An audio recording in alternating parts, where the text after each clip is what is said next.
They say a man only truly reveals his soul when he has nothing left to lose.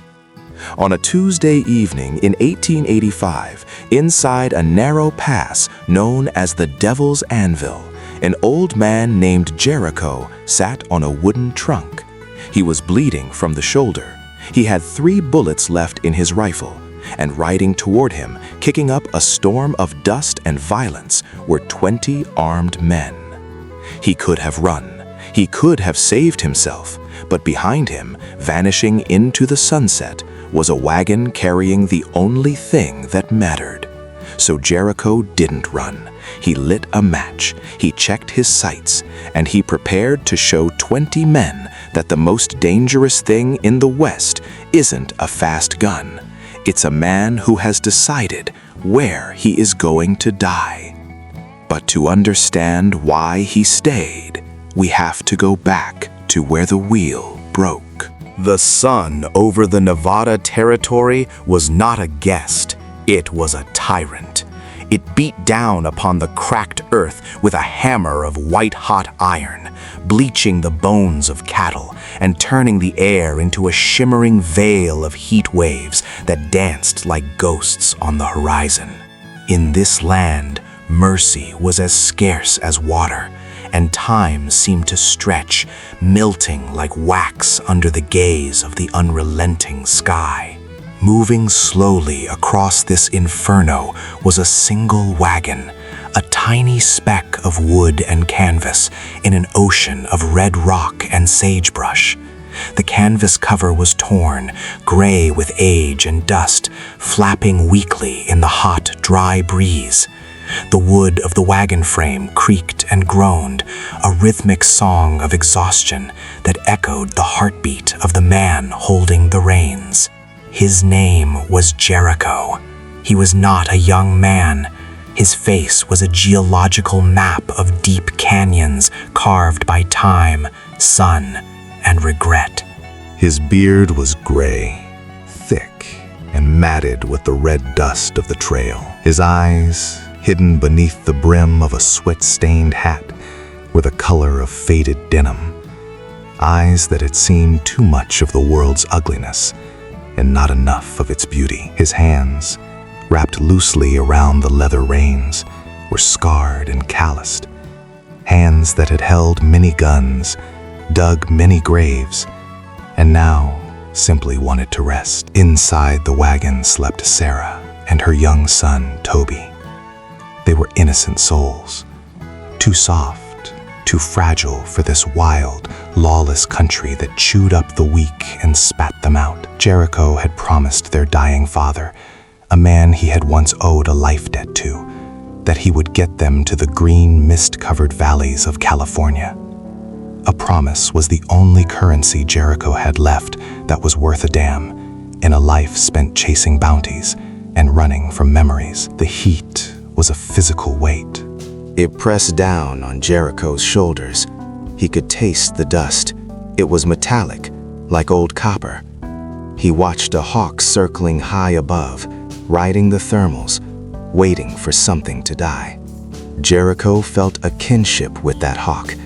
He had spent his life waiting for death, dealing it out, or running from it.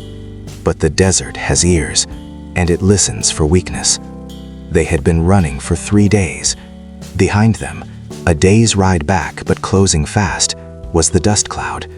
It was a smudge on the purity of the horizon. The Hollow Creek Gang, men who didn't want the wagon's meager supplies of flour and beans. They wanted blood. They were wolves chasing a wounded deer, driven by a cruelty that had no reason other than the pleasure of destruction. Jericho looked back, squinting against the glare. The dust cloud was larger today, distinct. He could almost feel the vibration of 20 horses pounding the earth. He clicked his tongue, a dry sound, urging the 2 tired mules forward. "Easy now," he rasped, his voice sounding like sandpaper dragging across stone. "Just a few more miles to the pass. Just a little further, old girls." The pass was Dead Man's Needle, a narrow slit in the Red Rock Mountains ahead, a natural fortress. If they could make it through, they could blow the old wooden bridge on the other side and be safe. The gang couldn't follow them across the chasm. It was a race against geometry and time. Then, the desert decided to claim its toll. It wasn't a gunshot. It was louder, more final. It was the sound of dry, brittle hickory snapping under intolerable pressure. The wagon lurched violently to the left, dropping like a stone. The silence that followed the crash was heavy, suffocating. It was the silence of a clock that had suddenly stopped ticking. Jericho jumped down, his boots hitting the dust with a heavy thud. He didn't rush. He walked to the rear of the wagon with the slow, deliberate gait of a man walking to the gallows. He knelt in the dirt. He touched the splintered wood. It wasn't just broken, it was shattered. The iron rim of the wheel had twisted.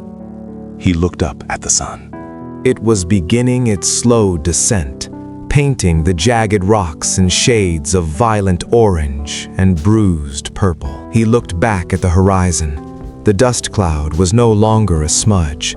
It was a storm. He could distinguish the individual riders now, small dark shapes, moving with terrifying speed. Sarah climbed out, holding Toby tight against her chest.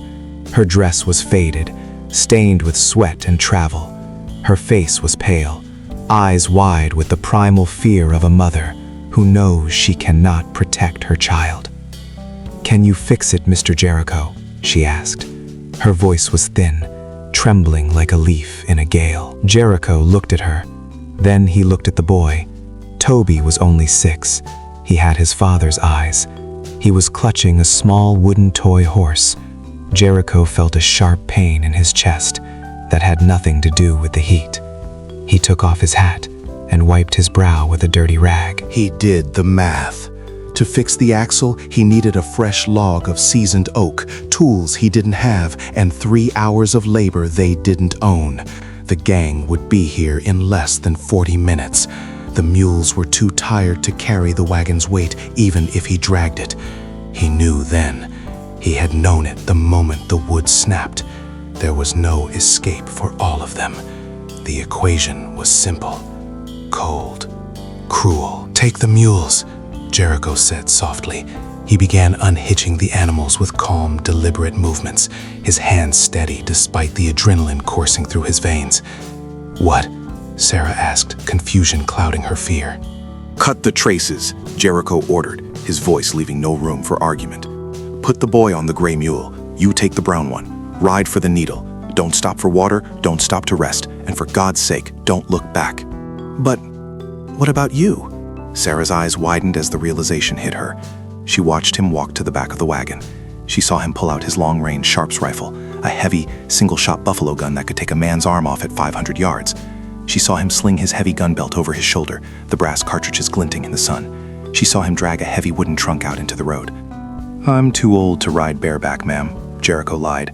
A gentle lie, the kind of lie you tell a child before you turn out the light. "I'll stay here, watch over the supplies, make sure they don't loot it. I'll catch up with you on foot once they pass." "I know a shortcut through the rocks." Sarah wasn't stupid. She looked at the rifle. She looked at the dust cloud. She looked at the narrow canyon walls that formed a funnel right where the wagon lay. She grabbed his arm. Her grip was surprisingly strong. "They will kill you," she whispered. "There are too many." Jericho smiled. It was a rare thing, a smile that softened the hard lines of his face, revealing the man he might have been in another life. "They have to get past me first, Sarah, and I can be very stubborn when I want to be." He gently removed her hand from his arm. "Go. For the boy." He watched them mount the mules. He watched Toby wave a small hand. He watched them ride away until they were just specks against the towering red cliffs, vanishing into the shadow of the needle. Only then did Jericho turn his back on hope. He turned his face toward the enemy. Jericho was alone. The solitude of the desert is different from the solitude of a house. It is vast. It is ancient. It makes a man feel small. Jericho liked that feeling. It reminded him that his sins were just grains of sand in an infinite hourglass. He walked to the narrowest part of the trail, where two massive boulders created a choke point. The fatal funnel, the old cavalry tacticians called it. He dragged the heavy trunk from the broken wagon and set it up as a barricade between the rocks.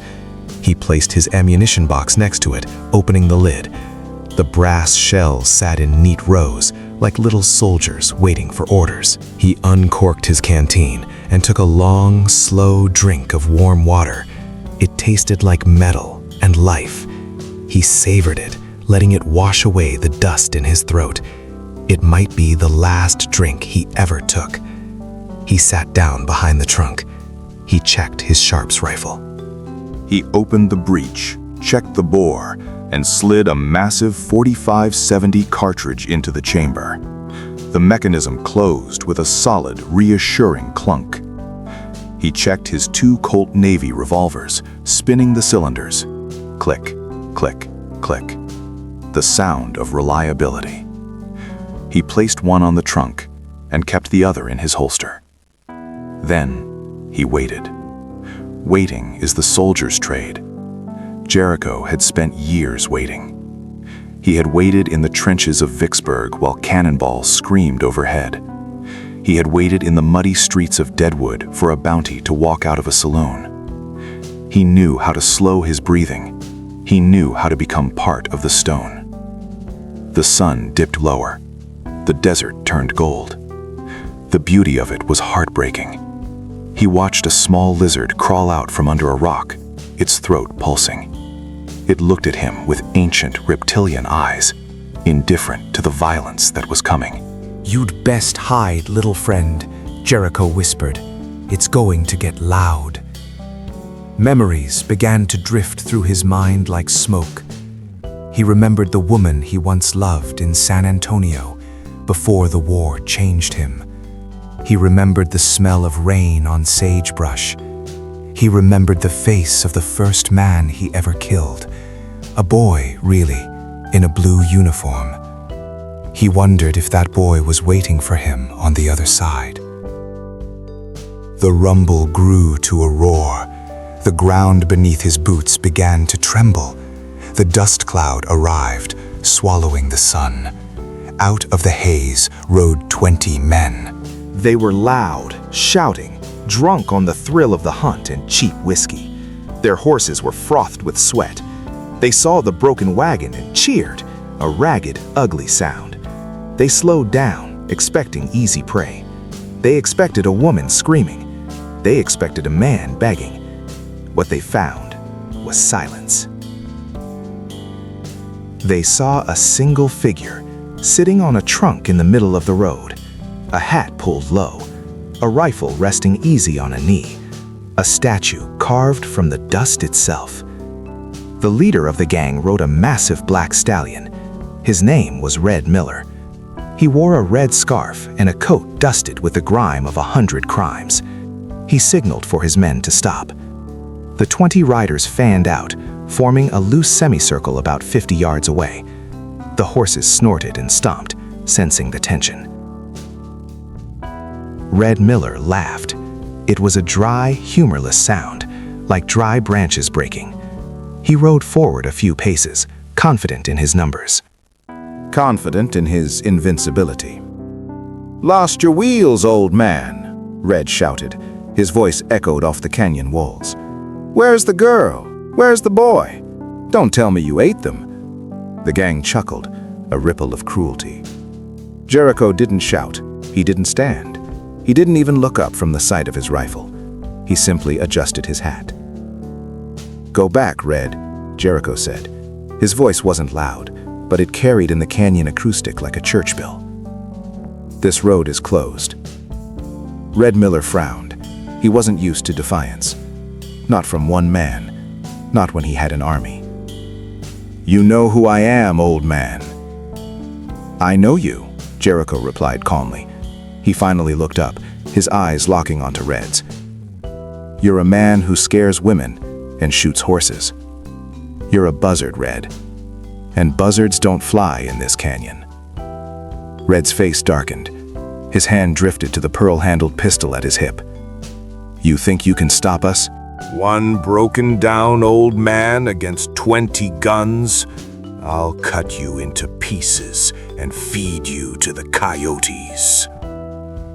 I don't have to stop all of you, Jericho said, his voice dropping an octave, becoming something primal. I just have to stop the first 5, the ones in the front. The rest of you, well, you boys serve money, not loyalty. Once the blood starts spilling, you'll lose your stomach for it. So ask yourself, boys. Jericho shifted the barrel of the Sharp's rifle just an inch, aiming directly at Red Miller's chest. Which one of you wants to be the first to die today? The silence returned, but now it was sharp, dangerous. The riders behind Red shifted in their saddles. They looked at each other. They looked at the heavy buffalo gun in the old man's hands. They knew what a .45-70 slug did to a human body. It didn't just wound, it erased. Red Miller saw the hesitation in his men. He knew he had to act. His ego demanded it. "Kill him!" Red screamed, drawing his pistol. The first shot didn't sound like a bang. It sounded like the crack of doom. Jericho didn't hesitate. He didn't flinch. He squeezed the trigger. The Sharps roared, spitting a cloud of white smoke. Red Miller was lifted from his saddle as if yanked by an invisible rope. He hit the dust before the sound of the shot even finished echoing. He didn't move. The chaos that followed was a blur of motion and noise, but for Jericho, the world slowed down. It became a series of snapshots. He dropped the Sharps. It took too long to reload. He drew the Colt from his holster and the one from the trunk. He became a machine of brass and lead. 2 riders charging him fell. Horses screamed and reared, throwing their riders into the hard rock. The bandits scattered, diving for cover behind boulders and scrub brush. Bullets chipped the stone around Jericho's head, sending shards of red rock flying like shrapnel. A bullet tore through the sleeve of his coat. Another shattered the corner of the trunk. Jericho didn't duck. He didn't hide. He sat there, anchored by his will, firing with a rhythmic, mechanical grace. He aimed for the flashes of movement. He aimed for the fear. "Come on," he roared, a challenge to the gods of war. Is that all you have? For 10 minutes, the canyon was filled with the deafening roar of a war. Smoke filled the narrow pass, smelling of sulfur and death. Jericho was hit. A bullet to the shoulder spun him around. Then another grazed his leg. He didn't cry out. He simply grunted, shifted his weight, and kept firing. His world was shrinking. It was no longer the vast desert. It was just the iron sights of his gun and the men trying to pass him. He saw a man trying to flank him on the left. Jericho turned, leveled the Colt, and fired. The man dropped. He heard them shouting to each other. He heard their panic. They couldn't believe it. One old man, bleeding into the dust, holding back a tide of violence. They were afraid to advance. The first 5 had indeed died, just as he promised, and the rest were remembering they had places to be that weren't a grave in Nevada. Jericho's hammers clicked on empty chambers. He dropped the revolvers. He reached for the Sharp's rifle again. His hands were slippery with blood. He fumbled for a cartridge. His fingers felt numb. He managed to load the single round. He aimed at a shadow moving near the canyon wall. Boom. The shadow fell. He checked his ammo box. Empty. He looked at his body. He was bleeding from 3 places. He felt cold, despite the heat of the day. The adrenaline was fading, leaving behind a heavy, crushing fatigue. He looked back toward the needle pass. It was empty. The dust of the mules had settled long ago. Sarah and the boy were gone. They were safe. The bridge would be blown by now. A strange warmth filled his chest. It wasn't the blood. It was pride. He had done it. He had redeemed a lifetime of taking with one final act of giving. He had balanced the ledger. The shooting stopped. The remaining bandits, realizing the cost was too high, began to pull back. They shouted curses at him from the shadows, threats of what they would do when night fell. But they didn't advance. They decided to wait for the dark. They decided to wait for the old wolf to bleed out. But Jericho didn't have until nightfall. And he didn't care. He slumped back against the trunk. The pain was fading now, replaced by a heavy, comfortable numbness. It felt like sinking into a warm bath after a long week of work. The roar of the gunfight was replaced by the whistle of the desert wind, blowing through the holes in the wagon cover. He watched the sun finally slip behind the mountains. The sky turned a deep, bruised purple, then a soft indigo. The first star appeared, the evening star, bright and steady. Jericho tried to lift his hand to touch his shoulder, but his arm wouldn't obey. He smiled. It was okay. He didn't need the arm anymore. He closed his eyes. He listened to the wind. It sounded like a lullaby. It sounded like a woman humming a song he used to know. "Safe," he whispered. The word was carried away by the breeze. And then Jericho, the gunfighter, the sinner, the guardian of the canyon, drifted away. He didn't die in fear. He didn't die in anger. He died with the peace of a man who had finally finished his job. When the gang finally crept forward under the cover of the moon hours later, they found him there. They approached with guns drawn, terrified he would spring up. But he sat motionless, his head bowed as in prayer. They didn't loot his body. They didn't touch the wagon. They stood in silence, looking at the man who had stood like a mountain. Red Miller's second in command took off his hat. "He was one hell of a fighter," the bandit whispered. They left him there. They turned their horses around and rode back the way they came. They didn't want to cross the pass anymore. The place felt holy. It felt haunted. Jericho remained. The desert accepted him. The wind covered him in a fine layer of red dust, turning him into part of the landscape, a monument to the will of man. And as the years passed, the legend of the guardian of Devil's Anvil began to whisper through the sagebrush. Travelers would say that on quiet nights, if you listen closely to the wind in the canyon, you can still hear the click of a lever-action rifle and a gravelly voice whispering, "Go back. This road is closed." If this story moved you, consider subscribing to the West Saga. The frontier is full of legends, and we have many more to tell. Sleep well, partner.